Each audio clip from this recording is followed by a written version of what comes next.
안녕하세요. 저는 시댁의 막내 아들에게 시집을 간 한 아이의 엄마입니다. 이제 막 나이 60을 바라보고 있죠. 제가 이곳을 찾은 이유는요. 어쩌면 평범할지도 모르나 경험할 때마다 가슴 아픈 사연을 가지고 있기 때문입니다.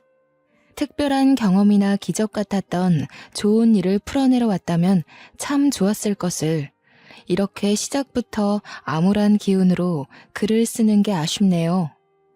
물론 지난 일이고 현재는 더없이 소중한 사람들과 행복한 나날들을 즐기고 있어서 홀로 그렇게 치유를 받는 중입니다. 그럼에도 불구하고 아픔이 있었던 구간 또한 저의 삶이었고 똑똑히 기억나는 한 일부가 아니겠습니까? 그래서 과거의 상처를 완벽히 잊는다기보단 조금 더 포용적인 마음으로 받아들이고 인정하는 게 맞지 않나 싶습니다. 제 이야기를 사랑하기 때문에 많은 이들에게 들려드리려고 찾아왔고 또 사연을 들려드림으로써 저는 그날의 일을 제대로 뉘우쳐보고 앞으로의 미래를 그려나가 볼까 합니다. 사연을 들어주시는 동안 청취자분들의 귀가 즐겁길 바라며 제 이야기를 들려드리겠습니다. 제 남편 집은 증조부 때부터 지방에 위치한 화훼단지에서 원예 농원을 운영하는 사람이었습니다. 그 농원은 대대로 물려져 시댁 쪽 남자 형제들에게만 애물단지처럼 전해진 건데요. 남편은 이남 일녀의 막내였는데 형님은 여자라는 이유로 아주버님은 일찍 돌아가시는 바람에 우리 남편이 농원을 물려받게 된 겁니다. 남편이 딱히 꿈이 있던 사람은 아니었습니다. 그럼에도 어쩔 수 없이 떠맡게 된 그 농원이 자기의 앞길을 막는다며 그렇게 툴툴거렸어요. 그러면서도 대대로 내려온 가보이다 보니까 차마 내치진 못했습니다. 워낙 얼굴 모르는 조상에서부터 전해져 내려온 거라 천벌받기라도 할까봐 겁이 났던 건지 그 정도의 배짱은 없었나 봅니다. 남편을 만나기 전 저는 이런 말로 표현하기 민망하지만 온실 속 화초처럼 자랐습니다. 가족들의 전적인 과잉보호 아래 취업을 하기 전까지 아무것도 모르는 순수 소녀로 컸죠. 내 입으로 말하기 뻘쭘한 소문이 하나 있는데 주위에서 저만 보면 사람들이 예쁘다고 연예인이냐며 물을 정도 외모가 수려한 편이었습니다. 이건 엄마를 닮았기 때문인 것 같아요. 엄마가 저처럼 어릴 때부터 이웃들의 눈독에 시달며 살았다고 했거든요. 그랬다 보니까 제게는 연애의 기회도 결혼의 기회도 굉장히 흔하고 많았습니다. 결혼하기 전부터 인기가 많았으니까요. 그런데도 불구하고 저는 모태솔로였습니다. 제가 과잉보호를 받은 몸이라고 했잖아요. 친정에서도 자매들 중 엄마를 유독 많이 닮은 저를 귀하게 키워서 특히 친언니가 저에게 접근하는 남자들을 모조리 쳐냈습니다. 친언니는 거의 제 보디가드 수준이었어요. 언니가 나중에 다 커서 말해줬는데 학창시절에는 저를 보러 온 남학생들 관리하느라 상상을 초월할 만큼 바빴다고 하더라고요. 저는 몰랐고 모를 수밖에 없었습니다. 언니가 늘 저 몰래 그랬을 테니까요. 그러다 언니가 결혼을 하면서 친정에서 나가게 되었고 저도 또한 취업 때문에 독립을 시작하면서 제게는 더 이상 이성적 교류를 통제하는 선은 사라지게 되었습니다. 그렇게 제 앞에 경계가 사라지고 제일 먼저 만나게 된 남자가 바로 우리 남편입니다. 남편은 당시에 취업은 하지 않은 몸이었고 시부모가 농원 운영하는 걸 도우며 친구들과 놀러 다니길 좋아했던 사람이었습니다. 그러다 우연한 기회로 저와 마주치는 일이 생겼고 그 이후 적극적으로 구애를 했던 걸로 기억합니다. 그동안 친언니가 남자를 다 쳐내는 바람에 남자를 제대로 알아볼 눈이 없었던 저는 남편의 애정에 쉽게 넘어가 버리고 말았죠. 특히 남편의 어느 부분에서 결혼을 결심하게 되었냐면 바로 친정엄마가 뇌경색으로 돌아가시게 되었을 때입니다. 힘들어하는 제 옆에서 저를 든든하게 지켜준 사람이 다른 가족도 아닌 남편이었거든요. 아빠는 진작에 돌아가셔서 안 계셨고 다른 가족들은 전부 지방에 있었기에 엄마를 최대한 빨리 모실 수 있던 건 저뿐이었습니다. 그런데 제가 너무 늦게 엄마를 발견한 거죠. 독립을 했다 보니 엄마가 집에서 쓰러져 그렇게 사경을 헤매고 있었는 줄 몰랐습니다. 은옥 씨, 걱정 말아요. 제가 계속 옆에 있을 테니까 걱정 말고 편히 울어요. 어머님 병원비도 이미 제가 해결받으니까 아무것도 신경 쓰지 말고 은옥 씨는 어머니만 생각하세요. 남편이 가족이 당도하기 전까지 저의 수많은 자책과 괴로움을 든든하게 지켜주었다는 겁니다. 바로 이 점 때문에 남편과 결혼을 마음먹게 된 거죠. 이렇게 저를 살펴주는 사람과 결혼을 해야 한다고 당연하게 생각했습니다. 더 만나보지 않더라도 당시에 제 부모님을 이보다 더 신경 써줄 남자가 앞으로 없을 것 같다고 확신했거든요. 남편과 결혼을 하고 나서부터 저는 제 직장을 포기하고 남편과 같이 시부모 농원을 물려받았습니다. 저는 오히려 원래 하던 일보다 식물을 키우는 일에 더 재밌어서 만족스러웠어요. 남편의 것이 곧 제 것이기도 하기에 잘 키워서 더 번성하도록 만들고 싶었습니다. 제가 꽃을 이렇게나 좋아하는지 몰랐는데 남편 덕분에 적성을 찾은 셈이기도 했어요. 그래서 저는 원예 농원에서 공급받은 꽃들로 가까운 시내에 작은 꽃집을 따로 차렸습니다. 저랑 남편 사이에는 예쁜 딸 하나가 있었는데 우리 딸은 두 발로 걸어 다닐 수 있을 때부터 꽃 냄새를 맡고 컸어요. 그러니까 제가 늘상 딸을 데리고 농원과 꽃집만을 오갔다는 거죠. 농원의 식물들은 당연히 실하게 잘 컸는데 특히 저희 꽃집의 매상이 갈수록 좋아졌습니다. 민망하지만 그 이유가 다 저 때문이었어요. 저희 꽃가게 주위에는 IT 중소기업이 하나 있는데요. 제가 가게 바깥 꽃에 물을 주고 있으면 그곳으로 출근하는 회사원들이 저를 보고 몇 번씩 번호를 묻기도 했고 꽃집에 찾아와 꽃이 아닌 제 마음을 사려고 하는 남자들이 많았습니다. 물론 대개 저한테 딸이 하나 있는 걸 알고 금방 머쓱해하며 사과를 하지만 그럴 때마다 꽃 하나씩은 꼭 사서 돌아갔거든요. 그런데 문제는 남편이었습니다. 남편은 원래부터 노는 걸 좋아했던 사람이라 그런지 결혼하기 전만 해도 부지런했던 모습이 점차 본울굴로 돌아오기 시작하더라고요. 제가 꽃집을 동시 운영을 시작했을 때 남편한테 원예 농원도 관리를 좀 신경 써달라고 부탁을 했는데 주말에 가보니까 관리가 전혀 안 되어 있는 거 있죠. 남편의 농원 방치는 갈수록 심해졌습니다. 제가 이쪽 저쪽 똑같이 신경을 기울이지 않으면 한쪽이 죽을 수밖에 없는 운명이었어요. 그럼에도 농원만큼은 시댁 자신이기 때문에 아무래도 그쪽으로 제 신경이 좀 더 기울어 있었거든요. 시간이 지날수록 동시에 같이 관리하다 보니 제 체력이 급격히 소진되는 거 아니겠습니까? 제 꽃집을 운영하기 힘들 만큼 농원이 관리가 안 되자 남편한테 결국 한 소리를 하게 되었습니다. 여보, 밖에서 사람 만나는 건 좋은데 할 일은 하고 나가서 일 봐야지. 이것 봐, 벌써 한 줄은 다 죽었잖아. 농원 안 온 지 오래됐지? 이게 우리 밥줄이나 마찬가지인데 신경 좀 써주면 안 돼? 신경 쓰고 있어. 내가 식물 다루는데 소질이 없어서 그런 거지. 실력이 없는 사람한테 자꾸 일 강요하면 일이 이 모양 이 꼴로 나는 거야. 엄마 아빠도 알면서 나한테 맡긴 거일걸? 놀기만 좋아하고 돈은 계속 필요했던 남편은 끝내 제 꽃집에서까지 현금을 빼가며 매상의 심각성을 전혀 자각하지 못했습니다.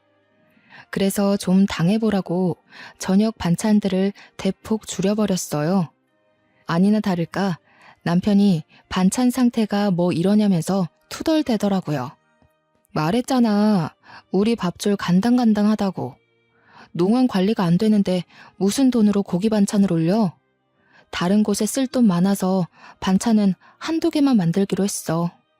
남편은 그날 뒤로 식사마저 집에서 잘 하지 않았습니다. 바깥에서 먹고 오더라고요. 한 푼이 아깝고 생계가 흔들리기 시작한 시점에서 외식이라니. 저는 결국 철부지 남편을 설득하길 포기하고 꽃집은 낮에 일찍 문을 닫고 농어는 밤에 일하며 홀로 고군분투했습니다. 남편이 같이 일을 좀 도와주면 수월할 텐데 저는 하다하다 더는 체력 고갈로 일이 너무 힘들어서 결국 사람까지 뽑아 농원에 힘을 쏟았습니다. 남편은 그걸 보고도 코웃음만 치더군요. 혼자서 잘할 수 있겠는데 뭘 돈까지 쏟아붓냐고. 그럴 돈 있으면 자기 달라고 하는 거 아니겠습니까? 무시했지만 역시 사람을 쓰더라도 애까지 있는 입장에서 양쪽을 혼자 관리하는 건 너무 버거운 일이더라고요.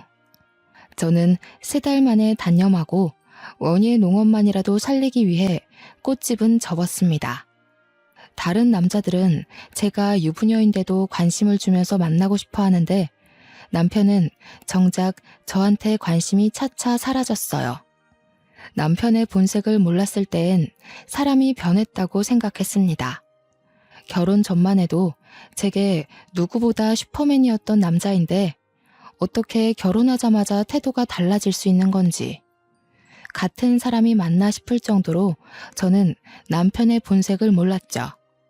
하지만 그 본색을 알기까지 그리 오래 걸리지는 않았습니다. 시부모가 남편을 대하는 태도도 그렇고 한 번씩 남편 때문에 꽃집을 찾아왔던 남편 친구들을 보니 남편이 한량이라는 게 눈치가 채지더군요. 누굴 탓하겠습니까? 결혼을 너무 빠른 시일에 결심을 했던 제 탓이죠. 저도 일만 하고 스트레스 풀 때는 없이 쌓이기만 하다 보니 한 번은 열이 너무 받더라고요. 그래서 남편한테 하소연을 해본 적도 있었습니다. 나도 한때 잘 나가는 여자였어. 당신 이렇게 무시할 만한 여자 아니라고. 아직도 나한테 주변에서도 번호 달라고 젊은 남자들이 그러는데 당신은 내가 눈에 안 보여? 밖에 놀러만 다니고 왜 나를 외롭게 만들어? 아, 당신이 꽃같이 생기 넘치고 젊을 땐 죽어도 가지기 힘든 트로피 같은 존재라고 생각해서 그랬나 보지. 결혼하고 보니까 당신도 별거 없더라고.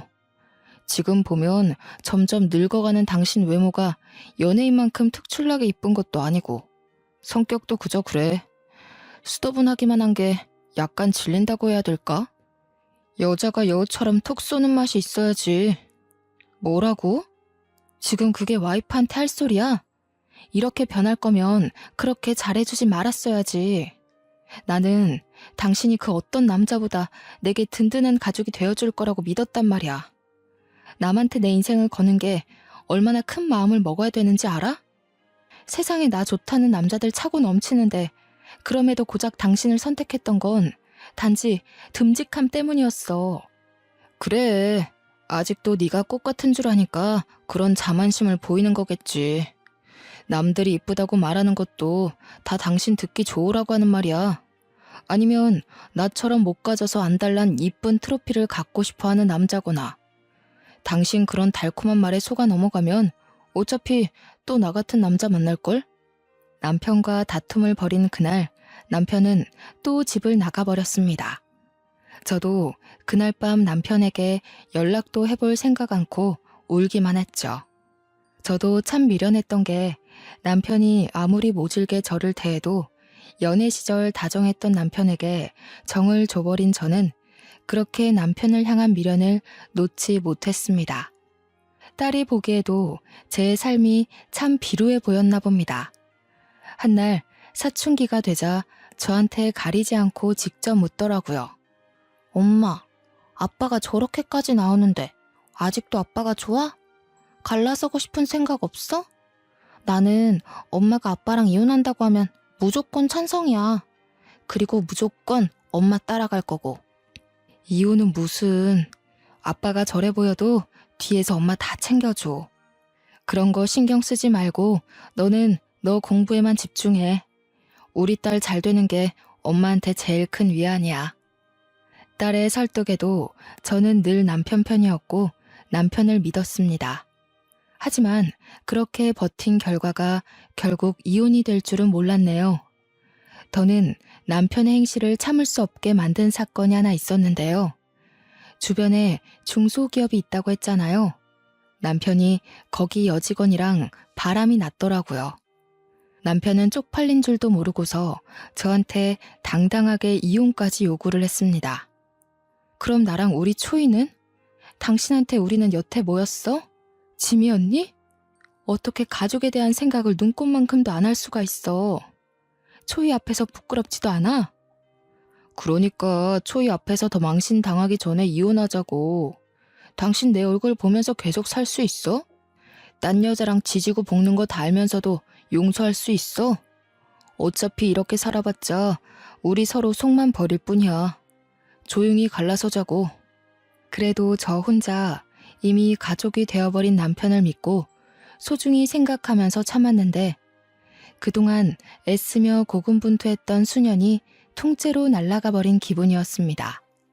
어차피 제겐 소송할 돈도 없고 고심 끝에 제가 생각해낸 건 남편한테 합의 이혼해줄 테니까 시부모가 물려준 농원을 나한테 달라는 제안을 했습니다. 오히려 나야 좋지. 애물단지였는데 잘 됐네. 나중에 이 농원으로 딴 말하기 없기다. 초이한테는 미안하니 내가 양육비는 줄게. 초이 성인까지 1년도 안 남았으니까 그 정도는 그간의 정이라고 생각해도 될 것 같네. 남편은 집만 간단하게 챙기고서 빨리도 나가버렸습니다. 재산 분할 때문에 저 또한 집을 정리해야 했어요. 하교를 하고 돌아온 딸은 저한테 오히려 잘했다고 그날 틈만 나면 저를 안아줬습니다. 딸 앞에선 티를 안 냈지만 어떻게 아무렇지 않을 수가 있겠어요. 좀 많이 힘들었습니다. 그래서 딸 자는 사이 몰래 방을 나가 울기도 하였죠. 전 남편이 돼버린 그 자식이 양심은 있는지 정말로 알아서 양육비를 챙겨주더군요. 달에 150만 원으로 쳐서 제 딸이 성인이 되기 직전까지 총 1,000만 원을 받았습니다. 제가 참 부족한 엄마였는데도 딸은 따로 신경 쓰지 않아도 될 만큼 어른스럽고 바르게 자라주더군요. 어느새 딸이 직장인이 되었는데 들어간 회사가 결혼 정보 회사였습니다. 딸이 일을 시작한 지 얼마 안 되었다고 생각했거든요. 그런데 어느 날 거기서 결혼할 남자가 생겼다는 겁니다. 네 나이가 몇인데 벌써 결혼을 하냐고 했더니 정신없이 살아서 몰랐는데 딸이 벌써 29살이 되었더라고요. 농원 일 때문에 너무 바쁘게 살아 제 딸이 그새 30살을 앞두고 있는 줄도 몰랐습니다. 제가 절망에 빠지지만은 않고 나름 잘 힘내서 살아왔구나 싶은 걸 딸을 보고 느꼈네요. 우리 딸애가 얼마나 야무졌냐면 혼자인 저를 걱정해서 제게 대릴 사위까지 제안했지 뭡니까. 아유, 말도 안 되는 소리 하지 마라. 너희들 지내는데 불편하게 그 무슨 말이니. 혹시라도 정서방한테 그런 말해서 부담 주고 그러면 안 돼.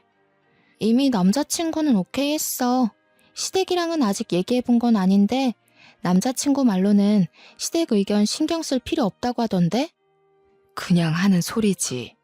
아무리 그래도 시댁에서 귀한 아들 남의 집 팔려가는 꼴을 내버려 두겠니? 일단 그런 건 결혼하고 나서 얘기하고 지금은 결혼 준비에만 신경 써.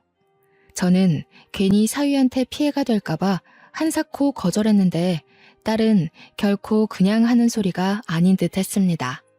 제가 결정을 미루는 덕에 우선은 상견례 먼저 치르게 되었는데요. 그날 사돈댁을 처음 봤는데 우리 쪽도 바깥 사돈이 없고 사돈 쪽도 마찬가지인 것 같더라고요. 상견례 자리에 사부인이랑 사위만 달랑 나와 있었습니다. 물론 이 자리에 참석하기 전 사부인께서 별거 중에 있다고 딸한테 언질은 받았거든요.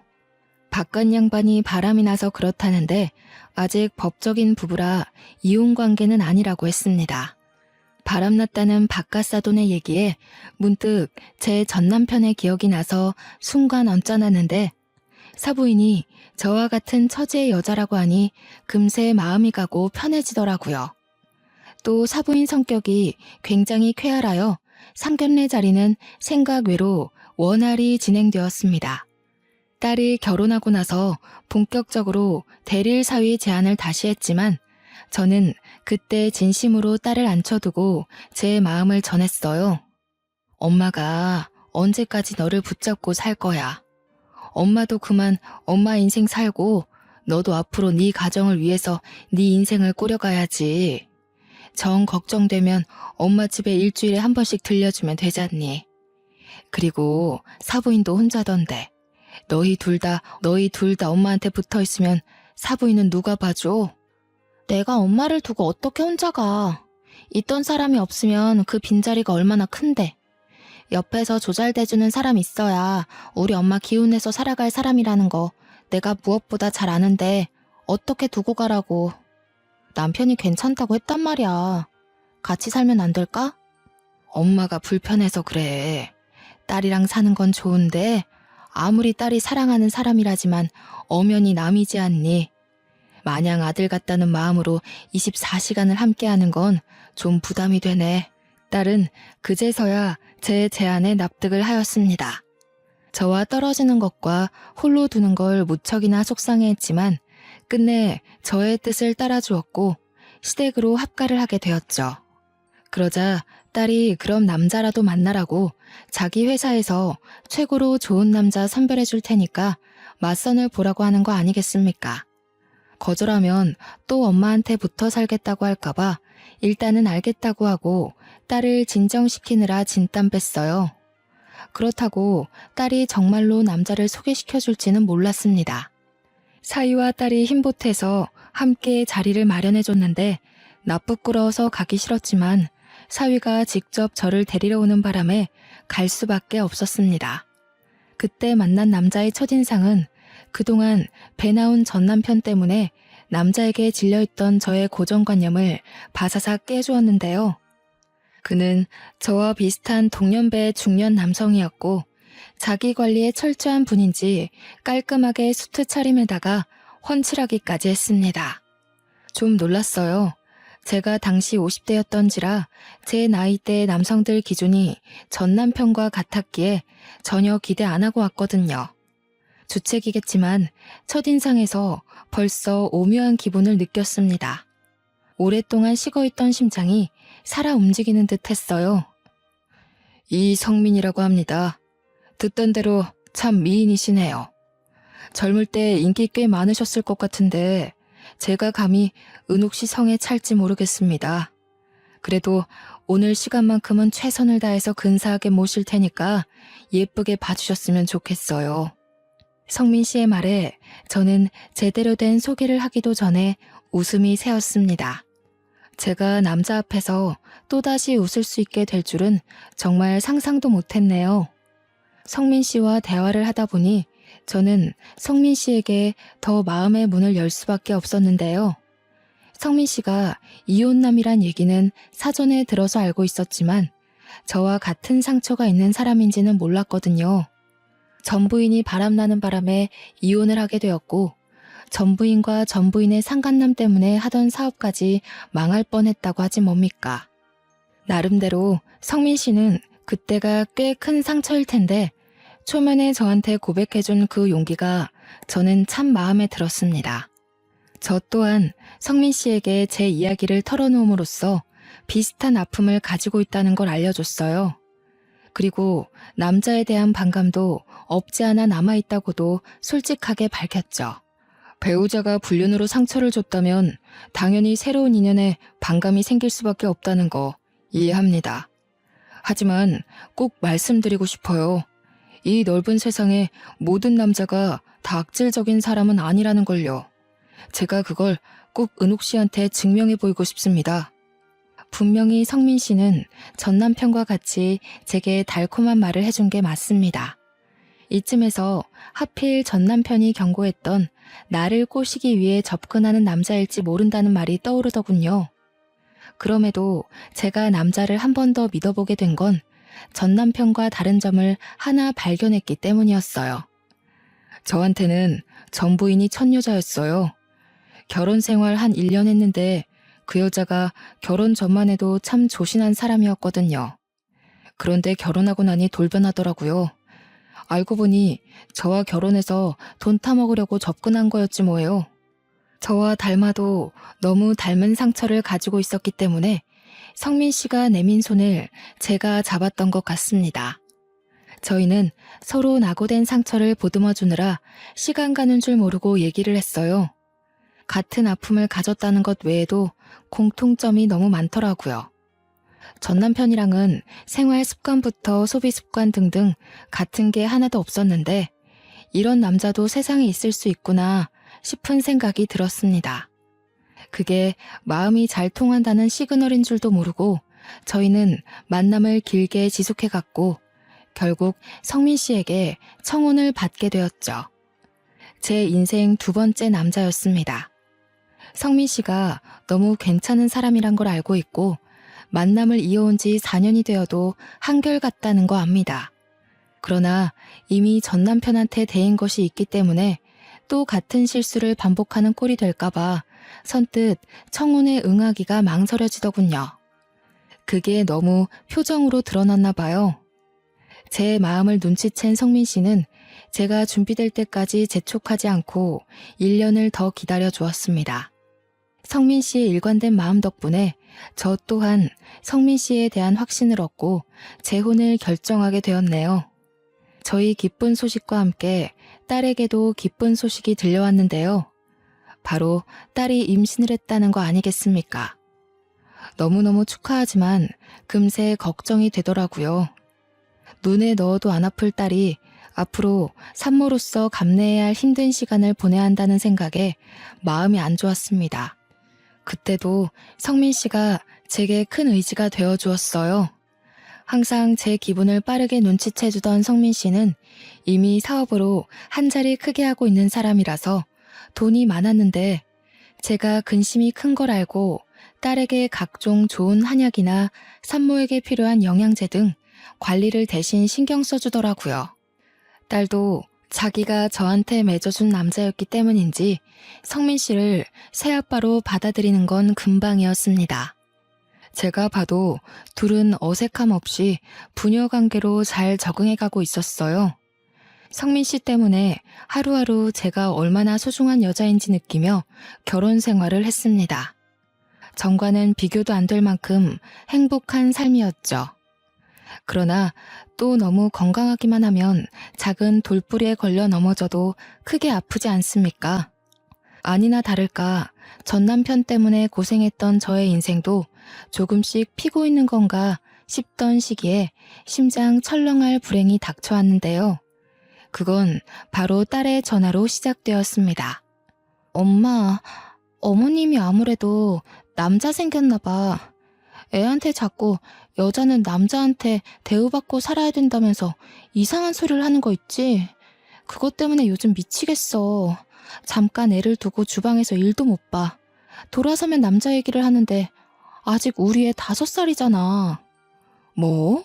사부인이? 어머나, 아무리 그래도 애 앞에서 할 말 못할 말도 구분 못하고 그게 뭔 소리라니. 확실한 거야? 너가 잘못 들은 거 아니고? 내가 뭐하러 이런 헛소리를 지어내겠어? 어머님이 웬 남자랑 통화하면서 하는 소리도 들었다니까? 아마 그 남자랑 새 살림 차릴 생각인 것 같더라고.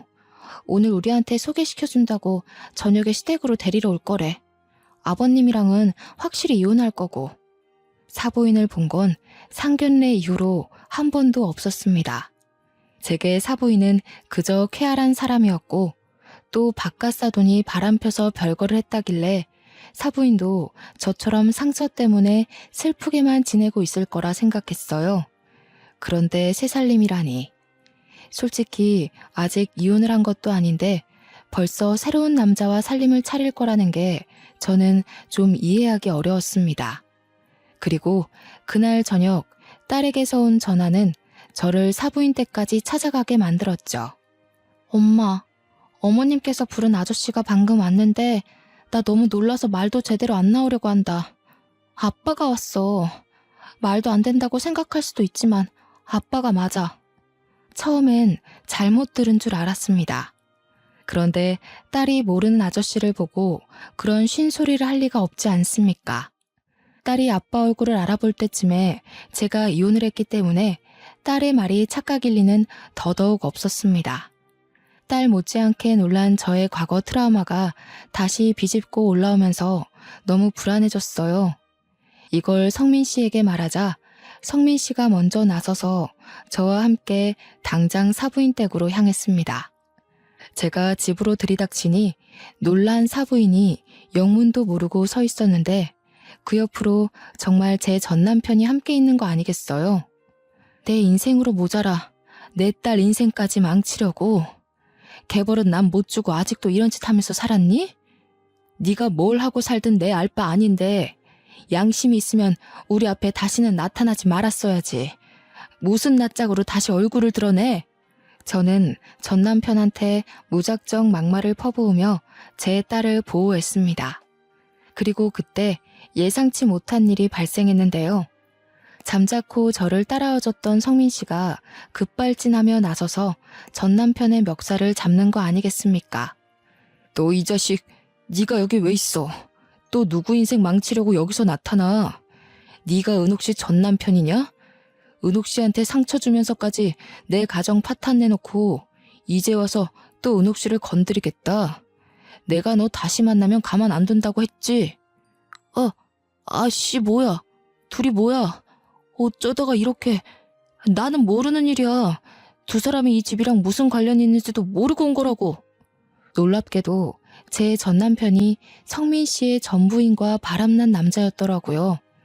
성민 씨는 전남편을 상간남 소송과 사기죄로 고소하는 과정에서 얼굴 본 적이 있다고 했습니다.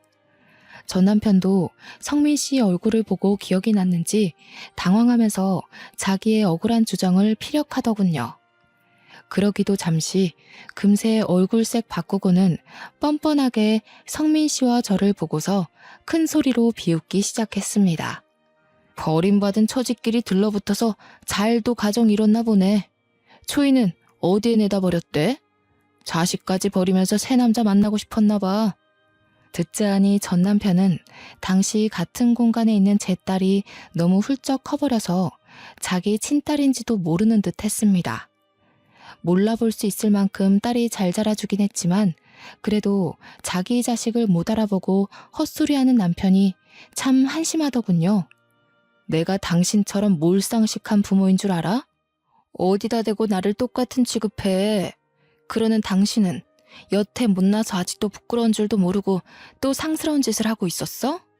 사부인도 실망입니다. 아직 이혼도 안 했다면서 저런 쓰레기 같은 남자를 만나서 살림 차릴 생각을 하다뇨. 제 딸이랑 손녀가 대체 뭘 보고 배우겠습니까?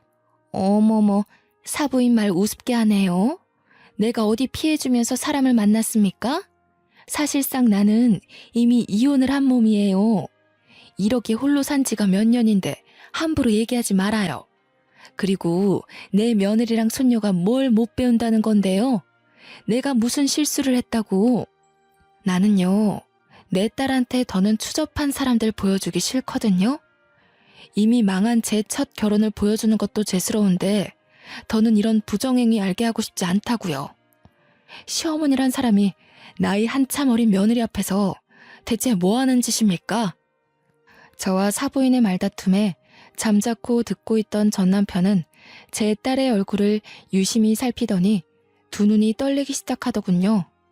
그러다 곧 자신의 며느리가 될 여자가 제 친자식인 걸 알고 얼굴이 사색이 되었죠. 아니, 잠깐만. 그럼 아가씨가... 아니. 그럼 너가 초이란 말이니? 내 딸이라고? 말도 안 돼. 옛날에 그 촌스럽던 얼굴이 하나도 없는데 어떻게 이리... 그 더러운 입에 제 이름 올리지 마시죠. 저희 엄마랑 아빠더러 버림받은 사람끼리 나란히 잘 만났다고 하셨나요? 제가 보기에 끼리끼리 만난 건 그쪽이랑 어머님이 아닌가 싶은데요. 불륜을 숨쉬듯이 저지르는 사람끼리 참 잘 만나셨어요. 사이좋게 소송당하시면 되겠네요. 전 남편은 그대로 얼어붙었고 사부인은 소송이라는 말에 깜짝 놀라서 당황하는 것 같더니 곧 위자료 줄 돈이 없으니까 차라리 깜빵 보내라면서 우리한테 줄 돈 같은 거 없다고 떵떵거리더군요. 불륜이란 증거가 없다고 배째라는 식으로 말하고 있었습니다.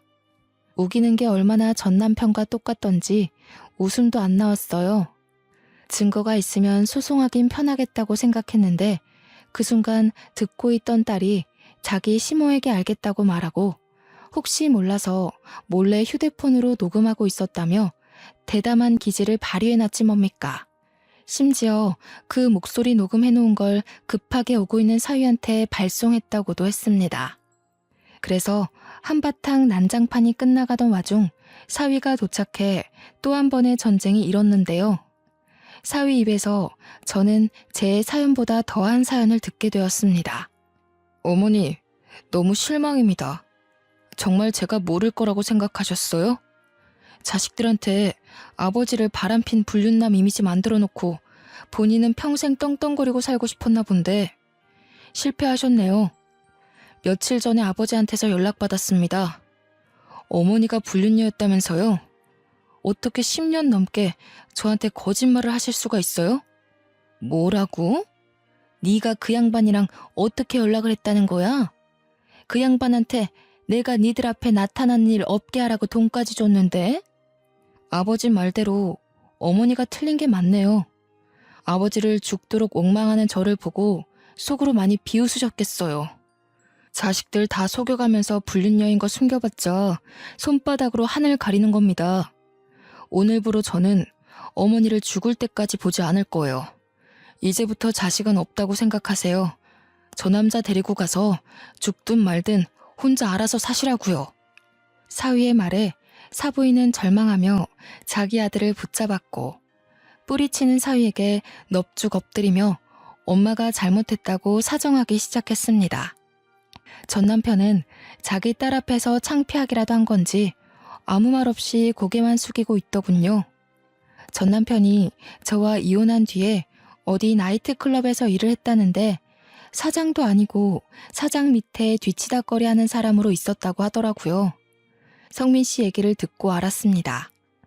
과거 일로 단단히 화가 난 성민 씨는 제 남편을 경찰에 신고했고 나이트클럽을 고발하는 바람에 그곳에 형사들이 현장 수색까지 갔습니다.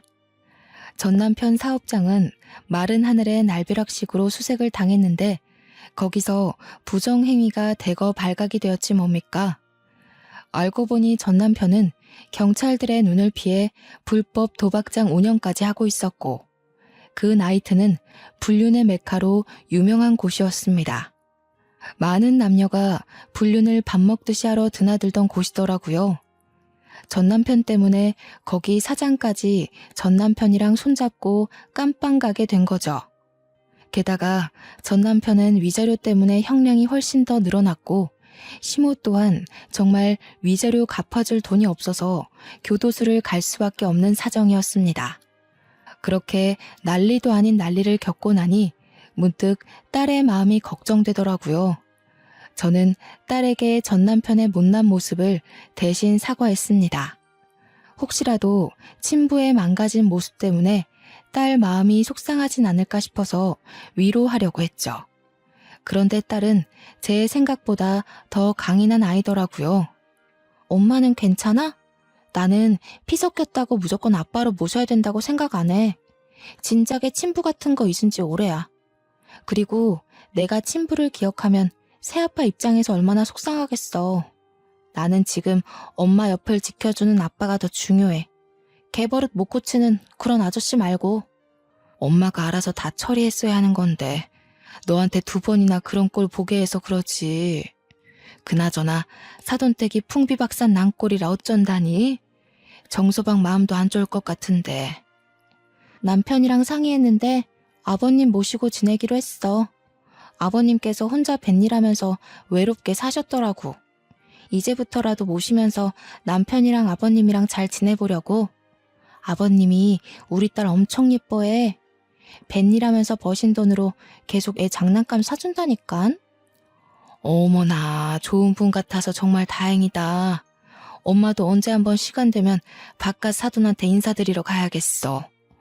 혼자서 자식들한테 미움까지 받고 얼마나 억울하셨겠니. 네가 좀 신경 써서 잘해드려라. 당연하지.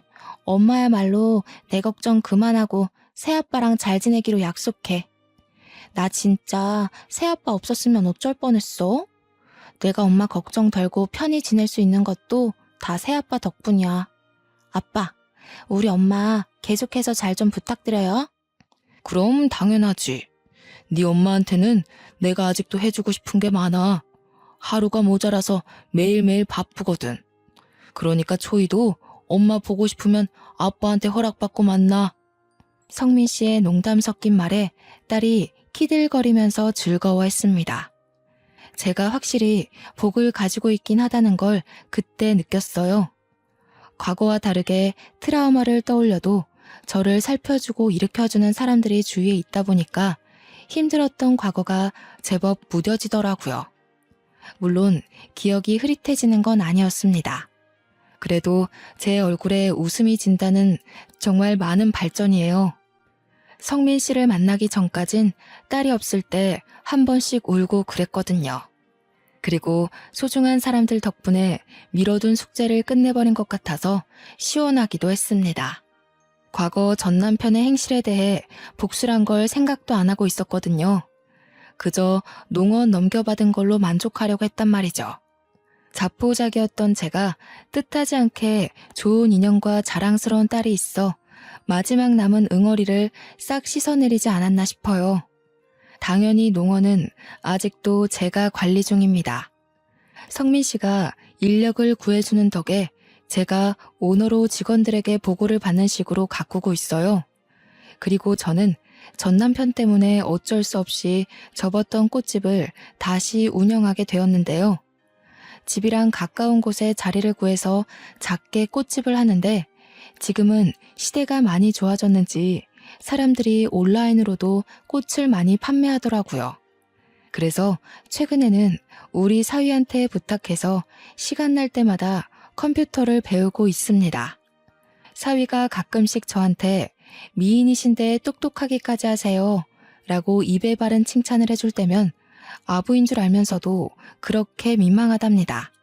아, 그리고 지금 딸이 손녀 때문에 일을 중단한 상태거든요. 딸은 다시 회사에 복귀할까 하다가 이참에 저랑 같이 꽃집을 키우는 것도 나쁘지 않겠다 싶다며 꽃집으로 출근하고 있어요. 저야 손녀를 매일 볼 수 있으니까 좋다만 딸의 훌륭한 경력을 괜히 단절시키는 것 같아서 미안하더라고요. 그럼에도 딸에게 어떤 말도 할 수 없었던 건 딸이 저처럼 워낙 식물 만지는 걸 좋아했기 때문입니다. 저와 똑 닮은 딸을 보고 있자니 마치 제 젊은 시절이 떠오르지 뭡니까? 딸이 꽃꽂이를 하면서 저렇게 예쁘게 웃을 수 있는 건 그 일을 하면서 정말 행복하기 때문이란 걸 알고 있어요. 그래서 말리지 못했습니다. 그래도 딸이 워낙 똑똑하게 일을 잘하는지라 매출이 급속도로 오르고 있네요. 딸은 딸대로 저는 저대로 급여를 두둑히 챙기고 있는 실정입니다. 제게 일어난 과거의 일들은 당연히 반길 수 있는 추억이 아니란 걸 아주 잘 알고 있습니다. 그때의 기억이 한 번씩 저를 후회하게 만들기도 하니까요. 그럼에도 제가 인사말에 제 이야기를 사랑한다고 말했던 것은 이 모든 걸 지금의 행복까지 오기 위한 과정이었다고 생각하기 때문입니다. 상처는 스스로가 생각하기 나름인 것 같아요. 힘든 시간을 결국 나의 과정으로 보고 포기하지 않는다면 반드시 원하는 결과에 도달하는 내가 되어 있을 거라고 확신할 수 있습니다. 당연히 그게 어떤 모양으로든 꼭 행복할 거라고 믿어야 된다는 건 전제로 깔아야 한다는 거 아시죠? 주위에서 주는 아픔이 너무 크더라도 거기서 당장 나은 삶으로 탈바꿈 되길 원하는 건 사실상 불가능하다고 봅니다. 제가 아픔을 얻기까지 해도 그만한 기간이 있었을 거잖아요. 생채기 하나 없던 시절로 돌아가기 위한 갱생 시간은 좀 진득하게 인내해야 한다는 걸 꼭 알아주세요. 그렇다면 결과는 반드시 예쁜 꽃을 피우게 될 겁니다. 사연을 쓰면서도 저는 더 이상 트라우마를 느끼지 않았습니다.